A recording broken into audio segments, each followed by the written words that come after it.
हिरण्यकश्यप का नमन स्वीकार करें गुरुवर। कल्याण भव। हम तुम्हारी सफल तपस्या पर बधाई देने आए हैं वत्स। मेरी सफलता आपके आशीर्वाद का परिणाम है गुरुवर। गुरु के प्रति तुम्हारी विनम्रता भी तुम्हारी सफलता का कारण है दैत्यराज। मेरे लिए अब क्या आज्ञा है गुरुवर? मेरे आदेश के विषय में अब नवीन कुछ नहीं है वत्स। अब तुम्हें अपनी वरदानी शक्ति का प्रयोग करके अपने जन्मजात शत्रुओं के विरुद्ध युद्ध करके शीघ्र ही स्वर्ग पर अधिकार करना चाहिए तथा विश्व जिसने तुम्हारे भाई का वध किया उससे तथा उसके आराधकों से प्रतिशोध लेना चाहिए। उस दुष्ट इंद्र ने हम सब पर वज्र प्रहार करके दैत्यों की महारानी कयाधु का उस समय अपहरण किया जिस समय वो गर्भवती थी। उसका क्या हुआ? वो कहाँ है? किस दशा में है? हमें कुछ भी ज्ञात नहीं। पर हमें ज्ञात है कयाधु ने एक होनहार पुत्र को जन्म दिया है। वो दैत्य वंशी होने के कारण जन्म लेते ही कुमार बन गया है। इस समय वे दोनों एक कुटिया में हिरण्यकश्यप के आने की प्रतीक्षा कर रहे हैं। हम अभी इसी समय अपने सेनापति के साथ उन्हें लेने जाएंगे। सेनापति दुंदुभी निनाद कहीं दिखाई नहीं दे रहे। कहाँ है वे? वो अपने कर्तव्य पालन में असफल रहा, इसलिए हमने उसका बहिष्कार कर दिया। नहीं माता, ये आपने अच्छा नहीं किया। दुंदुभी निनाद हमारा दाहिना हाथ है। वो हमारा सेनापति है, इस राज्य का मुख्य अधिकारी है। हम उसे पुनः बुलाएंगे। अवश्य बुलाओ, किंतु इस समय तुम अपने पुत्र को लेकर आओ। हमारे पुत्र षंड और अमर्क उसे दैत्य सिद्धांतों की शिक्षा प्रदान करेंगे। हम आपकी आज्ञा का पालन इसी समय करेंगे गुरुवर। प्रणाम।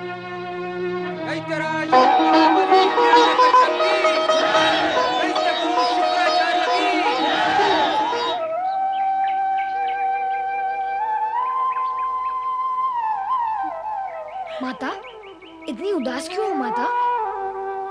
क्या बताऊं पुत्र, देवर्षि नारद ने हम पर उपकार और कृपा करके हमें आश्रय दिया, धर्म का मार्ग बताया, किंतु पति और पति ग्रह के बिना नारी का जीवन अपूर्ण है। यदि तेरे पिता को हमारे विषय में ज्ञान होता तो वे हमें लेने अवश्य यहाँ आते। वे अवश्य आएंगे माता। मेरा मन कह रहा है कि पिताश्री शीघ्र आएंगे और हमें लेकर जाएंगे। महाबली हिरण्यकश्यप की जय। नारद, तेरी वाणी पर सरस्वती है प्रहलाद। तूने कहा और वे आ गए। कहाँ है वो चोटी वाला जिसने हमारी पत्नी को बंदी बनाकर रखा है? हम उसे जड़ मूल से मिटा देंगे। हम उसे नहीं स्वामी, नहीं, ये कुकृत्य देवर्षि नारद का नहीं, उस दुष्ट इंद्र का है। देवर्षि ने तो हमारी उस दुष्ट इंद्र के हाथों से रक्षा करके हमारे यहाँ रहने की सुव्यवस्था की है। देवर्षि ने तो हम पे उपकार किया है स्वामी, दोष तो सारा उस दुष्ट इंद्र का ही है। हमारी प्यारी महारानी कयाधु को इंद्र ने अपमानित किया है। हम उसे ऐसा दंड देंगे जो आज तक किसी ने किसी को नहीं दिया है। हम उसके स्वर्ग साम्राज्य को ध्वस्त करके तीनों लोकों में आतंक फैला देंगे। हम रक्त की नदियां बहा देंगे। तुम देखना कयाधु, हम इंद्र को कितना भयंकर दंड देंगे। पिताश्री, शत्रुता और प्रतिशोध पहले उन्हीं प्राणियों का नाश करते हैं जिनके मन में दुर्भावना होती है। आप ऐसे अशुभ विचार अपने मन से त्याग दें पिताश्री।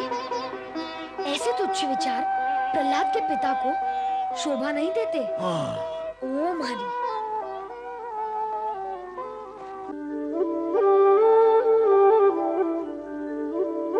स्वामी, आप किस विचार में खोए हैं? सोच रहा हूं कि हिरण्यकश्यप को ब्रह्मदेव का वरदान प्राप्त हो चुका है। अब वो किस दिशा में गमन करेगा? इसमें विचार कैसा? वो दैत्य है और दैत्य शक्ति प्राप्त करने पर विनाश की दिशा की ओर ही बढ़ते हैं। तुम सत्य कह रही हो देवी। अब वो अपने अधर्म और अत्याचार के द्वारा उत्पात अवश्य मचाएगा। अपने प्राणियों की रक्षा के लिए कुछ तो उपाय करना ही होगा। किंतु स्वामी, आप तो कहते हैं कि विधि पूर्व निश्चित विधान के अनुसार ही अपना कार्य करती है, फिर इसमें विचार कैसा? सृष्टिकर्ता ब्रह्मदेव ने हिरण्यकश्यप को वरदान तो दे ही दिया है। अब आप त्रिदेवों को वही करना होगा जो न्याय, धर्म और नीति के अनुसार उचित होगा। तुम सत्य कह रही हो देवी। हम तुम्हारे आभारी हैं। तुम समय समय पर हमें सचेत करती रहती हो। आप मुझे लज्जित क्यों कर रहे हैं स्वामी?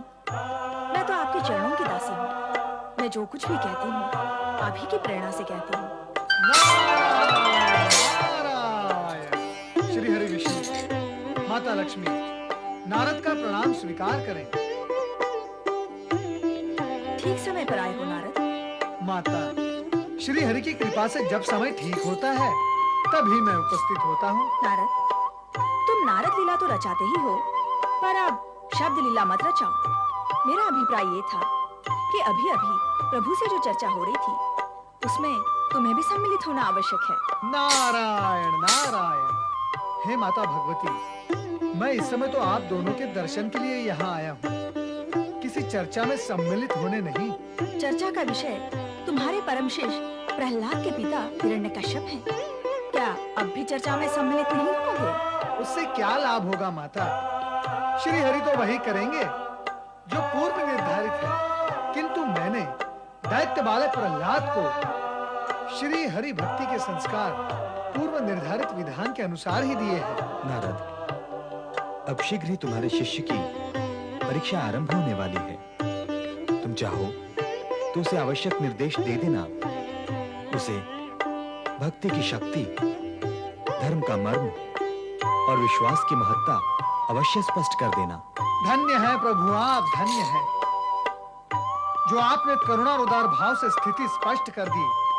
वैसे मुझे पूर्ण विश्वास है कि प्रहलाद विकट और प्रतिकूल परिस्थितियों में भी अपनी भक्ति, आस्था और दृढ़ता का त्याग नहीं करेगा। आपके प्रति उसकी भक्ति परीक्षा काल में उसकी रक्षा करेगी। नारायण नारायण। आपके कथन से तो ऐसा आभास होता है कि बालक प्रहलाद पर निकट भविष्य में विपत्तियों का पहाड़ी टूटने वाला है। नारद के शब्दों से भी कुछ ऐसा ही प्रतीत हुआ। ऐसा क्यों स्वामी? हमारी चिंता करने वाली देवी लक्ष्मी को चिंता करना शोभा नहीं देता।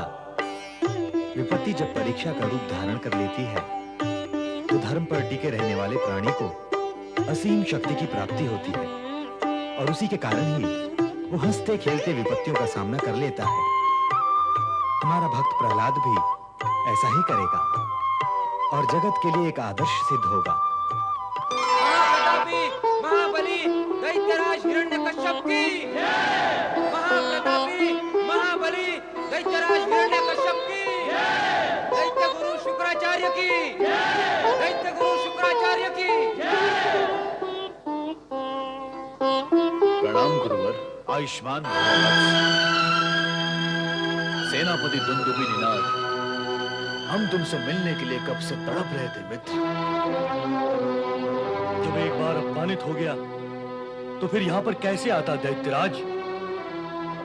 इच्छा होते हुए भी ना आ सका, किंतु दैत्य गुरु शुक्राचार्य ने मुझे यहाँ आने पर विवश कर दिया। मेरे विचार से जो हुआ उसकी चर्चा न करके जो करना है उस पर विचार करें तो हितकारी होगा। जब दैत्यराज के मन में तुम्हारे प्रति अगाध स्नेह है तो तुम्हें भी उस विषय को भूल जाना चाहिए।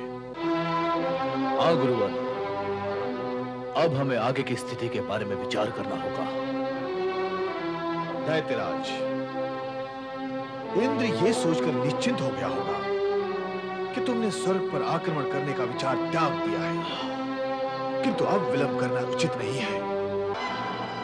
तुरंत दैत्य सेना लेकर स्वर्ग पर आक्रमण करो, देवताओं को अपना दास बनाओ, विष्णु और विष्णु भक्तों से हिरण्याक्ष के वध का प्रतिशोध लो। तीनों लोगों पर राक्षस शक्ति का आतंक व्याप्त कर दो। पिताश्री, भगवान विष्णु और विष्णु भक्तों से प्रतिशोध लेकर आपको क्या लाभ होगा? आप तो मर्दानी हैं। आप जहाँ भी जाएंगे आपको सफलता मिलेगी। तो किसी पर आक्रमण करने, अत्याचार करने या आतंक फैलाने की क्या आवश्यकता है?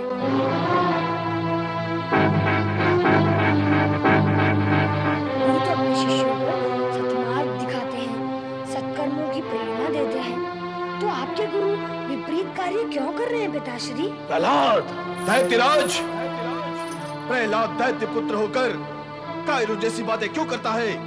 गुरुवर, आप मेरे पिता और कुल के गुरु हैं, इसीलिए पूज्य एवं आदरणीय हैं। इस कारण मेरा प्रणाम स्वीकार कीजिए। ओम हरि। मेरे प्रणाम का उत्तर नहीं है आपके पास, ना सही मेरे प्रश्न का तो उत्तर आपके पास अवश्य होगा। कृपा कर बताएं, क्या धर्म और न्याय की बातें करना कायरता है? और आतंकवाद व अत्याचार फैलाना किस महात्म्य, किस महाग्रंथ, किस विधान से वीरता, पराक्रम और गौरवपूर्ण है? हे प्रहलाद, तुम मेरे शिष्य के पुत्र हो, अन्यथा तुम्हारे प्रश्न का मैं ऐसा उत्तर देता कि धरती तो क्या, आकाश भी कांप उठता। मुझे तो आश्चर्य है कि इतनी कम आयु में तुम्हें यह वाचालता कहां से प्राप्त हुई है? अवश्य हमारे किसी शत्रु ने तुम्हें उल्टा पाठ पढ़ा दिया है। बताओ, कौन है दैत्य का वह शत्रु जिसने दैत्य पुत्र के मन में कटुता भरकर उल्टा ज्ञान उलट दिया है? ओम हरि। गुरु तो क्रोध न करने व कटुता से दूर रहने की शिक्षा देते हैं, किंतु आप तो क्रोध में कटु शब्दों द्वारा उल्टी ही बात कर रहे हैं। मैं सोचता हूँ कि जब आप मुझ जैसे छोटे बालक को उचित ज्ञान और सही शिक्षा नहीं दे पाए, तो मेरे पिताश्री को ज्ञान और शिक्षा देते हुए न्याय कैसे किया होगा? प्रहलाद, दैत्यराज, इस समय तुम्हारे इस निर्बुद्धि पुत्र का मन भ्रमित हो रहा है। इस समय इस पर किसी शत्रु की माया चढ़कर बोल रही है। इसकी शिक्षा दैत्य परंपरा अनुसार नहीं हुई है। इसे शीघ्र ही दैत्य सिद्धांतों की शिक्षा देकर अनुशासित करना होगा, अन्यथा ये दैत्य कुल के लिए विनाशकारी सिद्ध होगा। आप सत्य कह रहे हैं गुरुवर, इसकी शिक्षा दैत्य विधि से नहीं हुई है।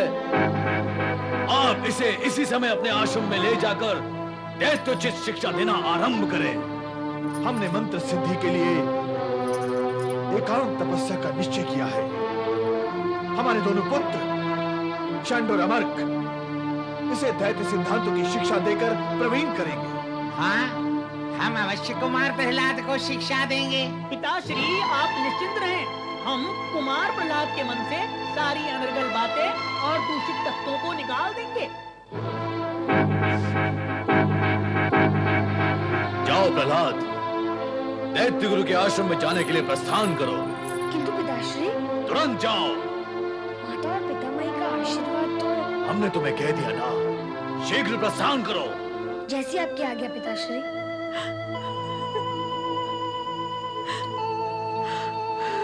ओम हरि। ओम हरि, ओम हरि, हरि हरि, ओम हरि। दैत्यराज, एक शुभ कार्य तो तुमने कर दिया, अब स्वर्ग पर आक्रमण करने की तैयारियां करो। जब मैंने आपके आदेश पर अपने एकमात्र पुत्र को आपके आश्रम में भेज दिया, तो अब स्वयं आपके आदेश पर स्वर्ग पर आक्रमण करने के लिए शीघ्र ही प्रस्थान करूंगा गुरुवर। सेनापति दुंदुभिनिनाद।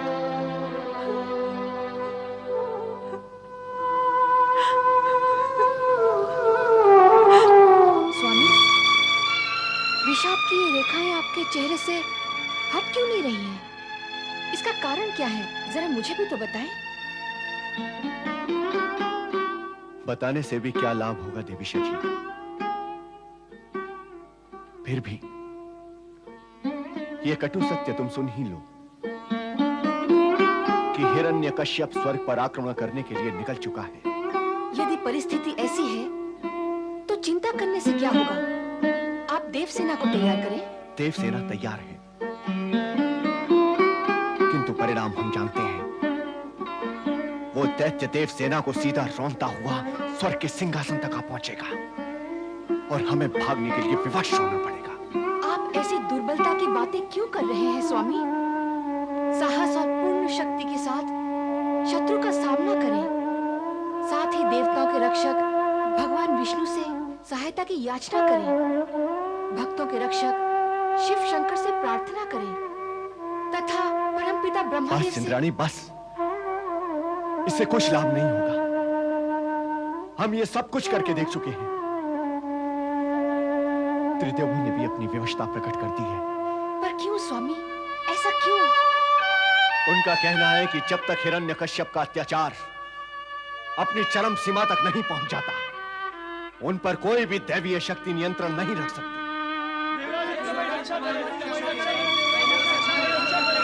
क्या हुआ देवराज? देवराज इंद्र कहते से हमारी रक्षा करें। अति निर्दयी है ये दैत्य। अत्यंत निर्दयता से प्रहार करते हैं।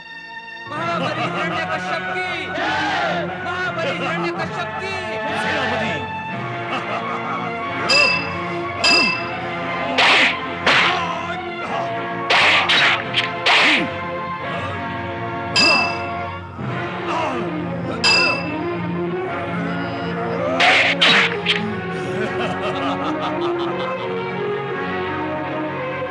इस दुष्ट इंद्र को श्रृंखला में बांधकर बंदी गृह में डाल दो।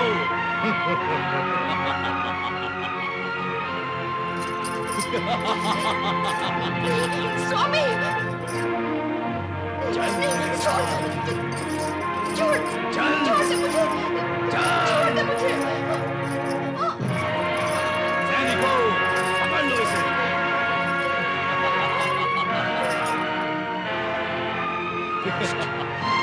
कायर, तू अपने आप को बलशाली और पराक्रमी समझता है, तो मुझसे युद्ध कर। मैं दुष्ट, मैं कायर। अरे कपटी, स्मरण कर, जिस समय मैं तपस्या में लीन था, उस समय तू मेरी पत्नी को घसीटता हुआ ले जा रहा था उसे मारने के लिए। वो याचना करती रही, तुझसे दया की भीख मांगती रही, रोती रही, गिड़गिड़ाती रही। उस समय कहां गया था तेरा पौरुष, तेरा पराक्रम? मेरा जो व्यवहार इस समय तुझे अनुचित लग रहा है, वही व्यवहार तूने मेरी पत्नी के साथ क्यों किया था? दुर्व्यवहार के गर्भ से प्रतिशोध ही जन्म लेता है इंद्र, और वो ले चुका है। यदि तेरी पत्नी फूल सी कोमल थी, तो मेरी पत्नी पत्थर सी कठोर तो नहीं थी। एक तरफ तू था, तू देवताओं का राजा, और दूसरी तरफ एक गर्भवती स्त्री थी। उस समय तेरे हृदय की हीनता, निर्ममता और निर्दयता का रूप ले चुकी थी इंद्र। अब मुझे अवसर मिला है, अब मैं स्वर्ग का स्वामी हूँ। सची मेरी है और तू मेरा बंदी है। दैत्यराज, एक असहाय स्त्री पर किया गया अत्याचार विनाश का कारण बनता है। हरि सुमुखी, ये शिक्षा और ज्ञान तूने अपने इस दुष्टपति इंद्र को क्यों नहीं दिया? यदि दिया होता तो आज इस दृश्य की रचना ही ना हुई होती। नारायण नारायण। दैत्यराज, आप तो वरदानी वीर हैं। जैसा दूसरा करे वैसा आप भी करें। ये आप जैसे वीर योद्धा को शोभा नहीं देता। क्यों शोभा नहीं देता? इसलिए दैत्यराज कि शत्रु को नीच काम करने के लिए अपने चरित्र से नीचे उतरना पड़ता है, और फिर उसे नीचा दिखाने के लिए आपको स्वयं भी नीचे उतरना होगा। और नीचे उतरने का अर्थ ये होता है कि आप स्वयं भी नीच, तुच्छ और छोटे बन जाते हैं। और फिर छोटे चरित्र वाला भला कहाँ और कब शोभा पाता है? परंतु हम ये कैसे भूल जाएं कि इस दुष्ट ने हमारी पत्नी पर अत्याचार किए थे। नारायण नारायण। दैत्यराज, शत्रु की छोटी बातें ना भूलना, ये भी तो छोटापन है। भूलने में ही बड़प्पन है दैत्यराज। शत्रु यदि अपकर्म करे और फिर आप भी करें, तो आप में और शत्रु में अंतर ही क्या रह जाता है? इसलिए कहता हूं दैत्यराज कि निर्बल और निस्सहाय स्त्री पर अत्याचार ना करें। ये आप जैसे योद्धा और वीर दैत्यराज को शोभा नहीं देता। नारद, तुम इस दुष्ट इंद्र से ये पूछो कि इसने एक असहाय स्त्री पर अत्याचार क्यों किए थे। किंतु उस समय दैत्यराज मैंने आपकी पत्नी कयादु की सहायता भी तो की थी, और आज आप देवी शची पर अत्याचार कर रहे हैं, इसीलिए मैं उनकी रक्षा करने के लिए यहाँ उपस्थित हुआ हूँ।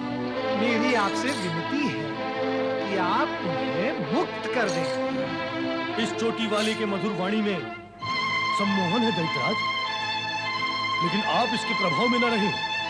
कहीं इसकी बात मानकर आपके प्रतिशोध का विचार न बदल जाए। कहाँ फंस गए नारद इन दैत्यों के मध्य, ये तो सुनने को तैयार ही नहीं। ये दैत्य मधुर वाणी भले ही ना सुने, किंतु अपनी प्रशंसा अवश्य सुनेंगे। क्या विचार कर रहे हो नारद? मैं यही कि आप महाबली, महापराक्रमी, स्वर्गाधिपति सम्राट हिरण्यकश्यप के वीर सेनापति हैं, युद्ध कला में निपुण, रणनीति में चतुर होते हुए भी आप मेरी मधुर वाणी पर शंका कर रहे हैं। क्या आप मेरी कठोर वाणी सह सकेंगे? नहीं। क्या आप मेरी कटु वाणी को सहन कर पाएंगे? कदापि नहीं। यदि मैं आपके अहित में बोलूं तो सहन कर पाओगे? ऐसा साहस ना करना नारद। नारायण नारायण, तो फिर आप मुझे मधुर वाणी में ही बोलने दें, इसी में सभी का हित है। क्या है हमारे हित में? यही कि आप देवराज इंद्र और देवगण को कुछ समय तक अपना दास बना लें। देवर्षि, ये क्या कह रहे हैं आप? देवराज, मैं नहीं, समय परिस्थिति यही कह रही है। देवी सची की मुक्ति के लिए यही एकमात्र उपाय है। कुछ समय तक आप हिरण्यकश्यप की सेवा करें। नारद, ये तुम इंद्र के कान में क्या फुसफुसा रहे हो? नारायण नारायण, कुछ नहीं दैत्यराज, कुछ नहीं। मैं इन्हें ये कह रहा था कि ये अपनी नाक नीची रखे और आपकी सेवा करे। तो क्या इंद्र हमारी सेवा करेगा? अवश्य करेंगे, अवश्य करेंगे, क्यों नहीं करेंगे। आप केवल देवी शची को मुक्त कर दें, फिर स्वयं देवराज इंद्र और देवगण आपकी सेवा करेंगे। ये इंद्र ने नहीं सोचा, परंतु हम अवश्य सोचा करते हैं। हमारी शत्रुता उसकी पत्नी से नहीं, उससे है। जाओ, हम तुम्हें यहाँ से जाने की आज्ञा देते हैं। देवी शची, ये सब क्या हो गया स्वामी? देवी शची, ये समय विलाप का नहीं है। देवर्षि के परामर्श के अनुसार ही कार्य करो और अनुकूल समय आने तक अज्ञातवास में रहो। क्यों? हमारे साथ ही क्यों ऐसा बार बार होता है? देवी शची, संभालो, संभालो अपने आप को। जाओ, बुद्धि से कार्य करो। आओ देवी सची, समय आने पे सब कुछ ठीक हो जाएगा। नारायण नारायण।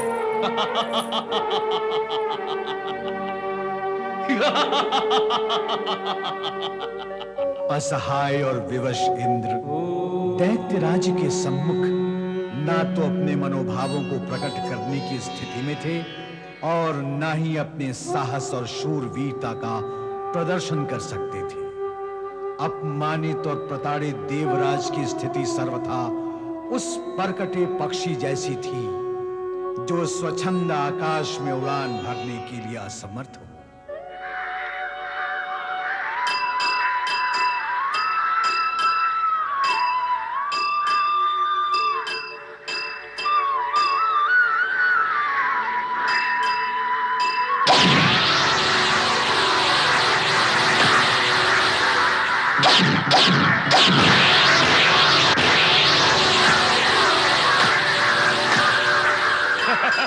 धनुर्धारी अंधकासुर की जय। धनुर्धारी अंधकासुर की जय।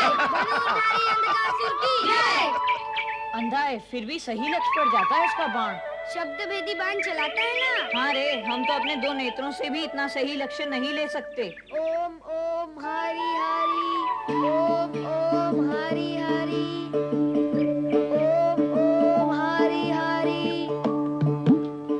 कौन आया इधर? हम हैं अंधकासुर, दोनों भाई। हम शंख और ये अमर्क। नहीं नहीं, तुम दोनों नहीं, तुम तीन। ये तीसरा मधुरवाणी वाला कौन है? ये तो तुम्हारा छोटा चचेरा भाई प्रहलाद है। मेरा मेरा चचेरा भाई प्रहलाद यहाँ?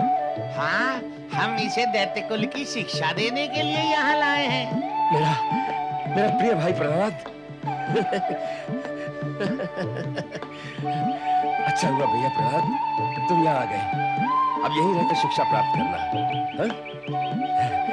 दैत्य गुरु शुक्राचार्य की इस आश्रम में तुम ऐसे चमत्कारी शस्त्र अस्त्रों की अद्भुत शिक्षा ग्रहण करोगे कि तुम्हारी दैत्य शक्ति देखकर शत्रु भय से थरथर कांपने लगेंगे। भैया अंधक, कौन है हमारे शत्रु और किसे थरथर कंपाना है? और ऐसी शिक्षा व शक्ति का लाभ भी क्या जो निर्दोष प्राणियों को कष्ट पहुंचाए, उनका रक्त बहाए? शिक्षा तो प्राणियों में प्रेम, अहिंसा और सत्य का ज्ञान जगाकर उन्हें समीप लाती है। घृणा, हिंसा और मिथ्या का प्रचार करना शिक्षा का कार्य नहीं है। शिक्षा तोड़ने का नहीं, जोड़ने का कार्य करती है। प्रहलाद, तुम्हारी ऐसी ही विचित्र बातों ने राजसभा में तुम्हारे पिता हिरण्यकश्यप और दैत्य गुरु शुक्राचार्य को क्रोधित कर दिया था। वहाँ तुम्हारी बातें और व्यवहार किसी को अच्छा नहीं लगा था, इसीलिए तुम्हें आश्रम में भेजा गया। और यहाँ आकर भी तुम वैसी बातें करने लगे। यहाँ ऐसी बातें करना वर्जित है, ऐसा करना नहीं प्रहलाद। पता नहीं क्यों तुम्हारे मन में दैत्य विरोधी भावनाओं का विष क्यों भरा हुआ है, किंतु हम तुम्हारे मन से ये सारा का सारा विष निकाल कर रहेंगे। इसीलिए तो हम तुम्हें यहाँ लेकर आए हैं। तुम जिसे विष कहते हो, मैं उसे अमृत कहता हूँ। और तुम्हारे मन में जो भावनाएं हैं, तुम उन्हें अमृत समझते हो, किंतु मैं उन्हें विष कहता हूँ। अब यहाँ आया हूँ तो प्रभु की कृपा से तुम्हारे भीतर के विष को बाहर निकालने का कार्य भी करूँगा। मुझे शिक्षा देने योग्य यदि तुम्हारे पास कुछ अच्छी बातें होंगी तो मैं उन्हें भी अवश्य ग्रहण करूँगा, किंतु करुणा और परोपकार की शिक्षा तो तुम्हें मुझसे ही ग्रहण करनी होगी। प्रहलाद भैया, समझ में नहीं आता, इतनी कम आयु में ऐसी ऐसी बातें तुमने कहां से जान ली? अंतर चेतना और सद्भावना से। क्या क्या बोला तुमने? अंतर चेतना और सद्भावना, क्या होता है ये सब? सारे जगत और जगत के सारे प्राणियों से प्रेम करते हुए उनके हित और उपकार की भावना को सद्भावना कहते हैं। मन में जब सद्भावना होती है तो बड़े सुंदर सुंदर अच्छे अच्छे विचार अपने आप ही मन में आने लगते हैं। भीतर की चेतना जागृत होकर विचित्र ज्ञान देने लगती है। क्या क्या ऐसी चेतना और ज्ञान सभी को मिलता है? नहीं, सभी को नहीं, केवल उनको जो सभी से प्रेम करते हैं और सभी प्राणियों का हित और उपकार करते हैं। पर भैया प्रहलाद, हमने तो दैत्य कुल में जन्म लिया है, यहाँ प्रेम, हित और उपकार जैसी बातें ही नहीं होती। जन्म दैत्य कुल में ले अथवा देव कुल में, उससे क्या अंतर पड़ता है? तन और मन सभी का एक जैसा होता है। मन में अच्छी भावनाएं हो तो दैत्य भी देव बन सकता है, और मन में विकार हो तो देवता भी दैत्य बन सकता है। सारी रचनाएं मन से आरंभ होती है। प्रहलाद यद्यपि आयु में छोटा है, किंतु है चतुर। अपने तर्कों द्वारा अपने से बड़ों को चुप कर सकता है। अब यदि हमने भी शीघ्र ही इसे अपनी चतुराई से दैत्य विद्या में शिक्षित नहीं किया तो पिता शुक्राचार्य के क्रोध का भाजन बनना पड़ेगा। तब तो हमें शीघ्र ही इसे वश में करने का उपाय सोचना होगा। पर उपाय कैसे सोचेंगे? पिता से पूछ भी तो नहीं सकते, वो तो मंत्र सिद्धि के लिए अज्ञातवास गए हुए हैं। तो क्या हुआ? अरे वो जहाँ भी होंगे हम उन्हें ढूंढ लेंगे। तो चलो चलो। हाँ? तुम्हारी बातें सुनकर मन को बहुत अच्छा लगता है भैया प्रहलाद। हाँ, बहुत अच्छा लगता है। हाँ भैया, हमें ऐसी अच्छी बातें सुनाया करो। केवल अच्छी बातें सुनने से कुछ नहीं होता, उन उनको सुनकर अच्छा आचरण भी करना पड़ता है। वो कैसे हो सकता है? हमें तो कठिन लगता है। प्रभु भक्ति से सब सरल हो जाता है। प्रभु भक्ति? हाँ नंद भैया, इस जगत में नारायण नाम और नारायण भक्ति से बढ़कर अन्य कुछ भी श्रेष्ठ नहीं है। पर दैत्य तो स्वर्ग के सिंहासन को ही श्रेष्ठ मानते हैं। उसे प्राप्त करके सुख, सुविधा, संपन्नता प्राप्त हो जाती है। सुख, सुविधा और संपन्नता प्राप्त करना जीवन का परम अथवा अंतिम लक्ष्य नहीं है। इसीलिए दैत्य गुरु इसी ओर भागते हैं। वैसे भी अत्याचार और आतंक से प्राप्त किया हुआ वैभव और संपदा अधिक समय तक टिकते नहीं, पर विष्णु भक्ति और कृपा से सुख संपदा संयोजित प्राप्त हो जाती है और स्थायी भी होती है। प्रहलाद तो सरल और सुंदर बातें बता रहा है। हाँ, हमें इसकी बातों को मानना चाहिए।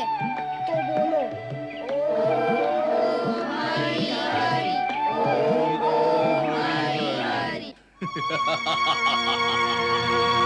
अरे इंद्र,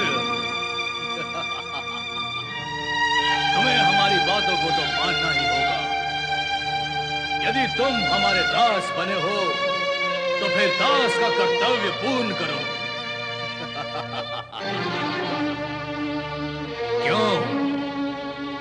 क्यों पीड़ा हो रही है ना मन में? क्या सोच रहे हो? यही कि जिस सिंहासन पर तुम बैठा करते थे, आज हम उस सिंहासन पर बैठे हैं और तुम हमारे सामने हाथ बांधे खड़े हो। ईर्ष्या हो रही है हमें इस सिंहासन पर बैठा देखकर। तो इस ईर्ष्या को मिटाने का केवल एक उपाय है, और वो है मदिरा पान। मदिरा के सेवन से मन की सारी ईर्ष्याएं समाप्त हो जाती हैं इंद्र।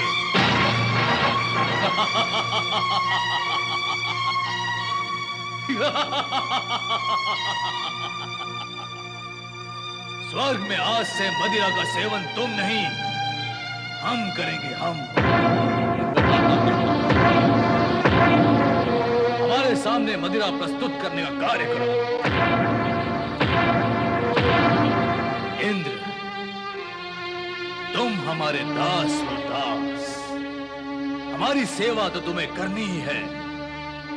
हमें मदिरा पान कराओ। सैनिकों, इंद्र के हाथ में मदिरा का पात्र थमाओ।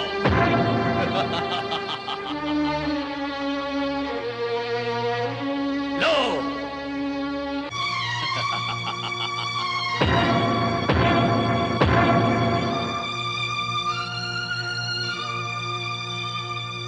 महाबली की जय हो। जय हो महाबली।